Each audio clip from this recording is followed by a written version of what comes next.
So I'm going to walk through the outline that I sent to all of you this week.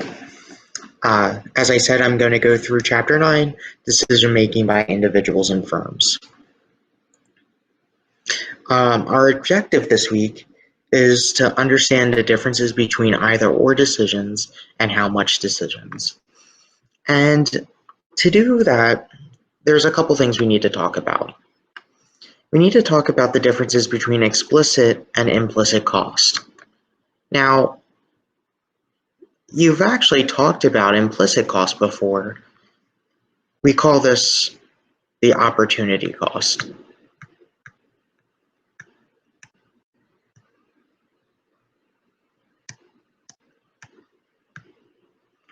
And we talked about that way earlier in the course.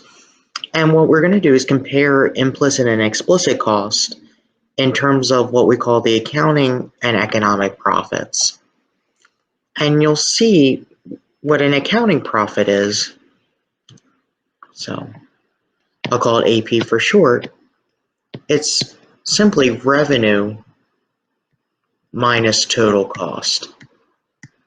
But more importantly, we're not just talking about opportunity cost, we're just talking about explicit cost.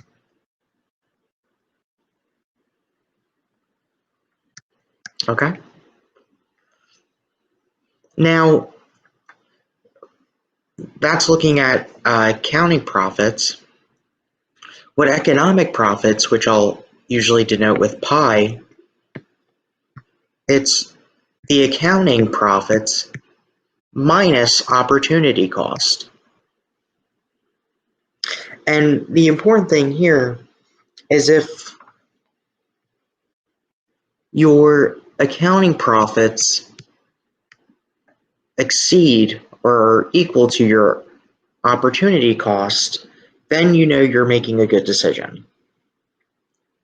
On the other hand, what we can talk about are how much decision making. And that's going to have us use our marginal analysis. Again, remember, rational people think at the margin, and so that's going to be an important concept for us moving forward. And then I'm going to do some examples on both of these decision making. And then to wrap up the video, we'll do some multiple choice questions. And that way you can kind of see how you should think through these types of problems. Okay? Great. First, let's talk about Merle. Merle operates a business that prints designs on t-shirts. Merle's business generates $500,000 per year in total revenue. The cost of labor per year is $125,000. The cost of raw materials and supplies is $200,000, while the value for her capital for the business is $200,000. She knows she could earn $50,000 per year working as a printer at a competitor's firm. She also knows she could sell her business and the land it sits on for $600,000 and earn 10% a year on these funds. Each year, her depreciation equals 5% of her capital expenditures. So let's take a moment and look at some stuff. This $500,000, that's our revenue for Merle.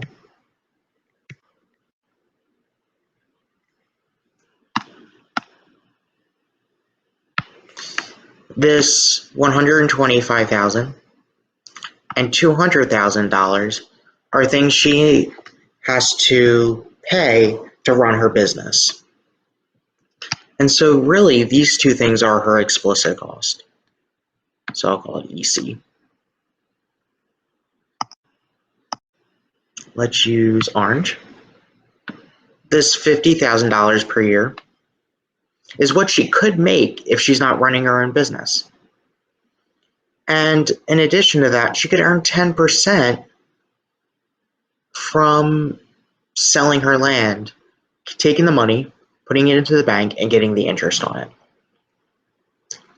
Now, something I haven't talked about yet is this capital, which is $200,000 a year. and it depreciates at 5%. And this is an asset, but assets lose their value over time. And so in this problem, when we calculate accounting profits, we're going to have to include the fact that she's losing assets. And so this is a cost for her. And so that's going to be important. Okay. So now that I've gone through the numbers in this problem, let's go through the rest of the example. So we want to know what are her explicit costs, what are her implicit costs. We want to find her accounting profit and her economic profits. Okay? So let's figure out what her explicit costs are. Well, she has to pay for labor, raw materials, and other supplies, right? And we can see that she pays $125,000 for labor,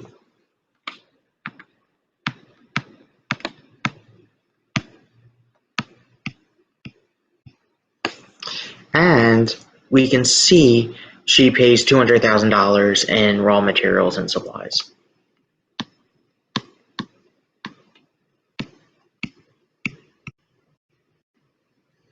I am going to put the depreciation here because it has to be accounted for at some point. But without the depreciation, this is $325,000. Depreciation is 5% of 200, and so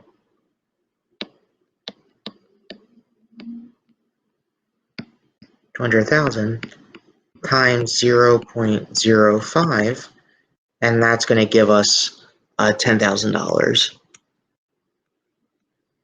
Okay? So when you take her explicit costs and the depreciation, we're going to call this total cost, and that's going to be $335,000. Okay? So now let's figure out what these implicit costs are, or what we call the opportunity cost. Well, she could be making a salary of $50,000 a year and interest on $600,000, given that it's a 10% interest per year.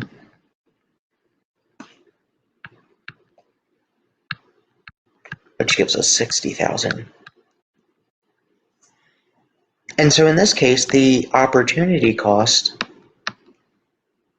is $110,000.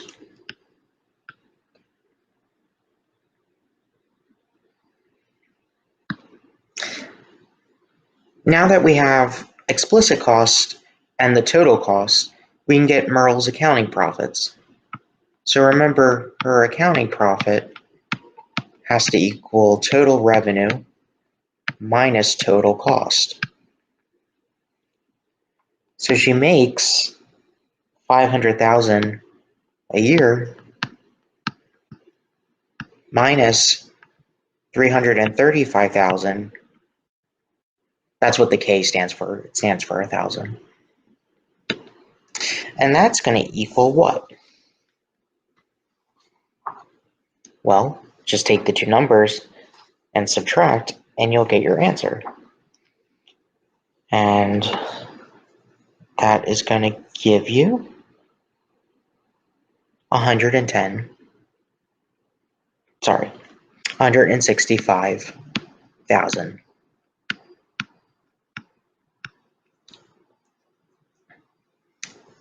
So now we have our accounting cost, Now we can find her economic profits. Sorry, let me just rephrase that. This is the accounting profit. Now we want to find her economic profit, which is accounting profit minus opportunity cost. So you take the 165,000, subtract off the 110,000, and you get, that's right, $55,000. So here's, given the information we found, should Merle stay in business?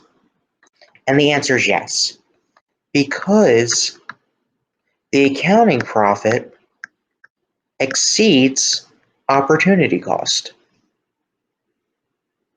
And so that makes us very happy.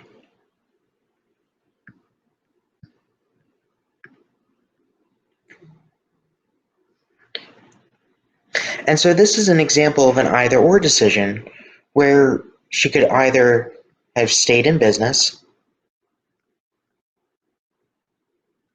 or leave.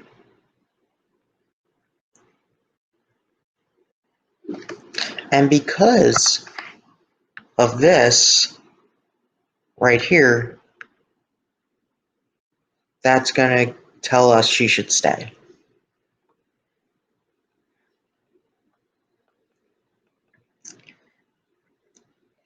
So let's move on to another example of doing a different type of decision making, which is our how much decision.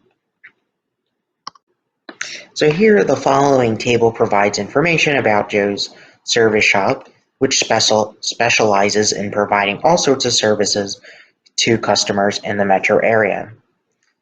We're given a table and we're going to want to find information to fill in. So you see I have A, B, C, D, E, F, G, H, I, J, K, L, and we're going to find the missing spot. But before we go on, I would like to just say I need to consider something else, which is what is marginal cost and marginal benefit? Well, marginal cost is the change in total cost over the change in quantity. Or more explicitly, C2 minus C1 over Q2 minus Q1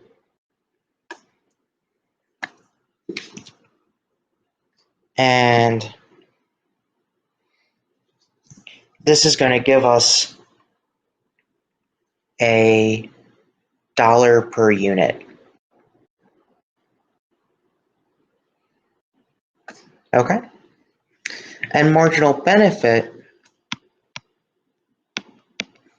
is the change in total benefit over change in quantity.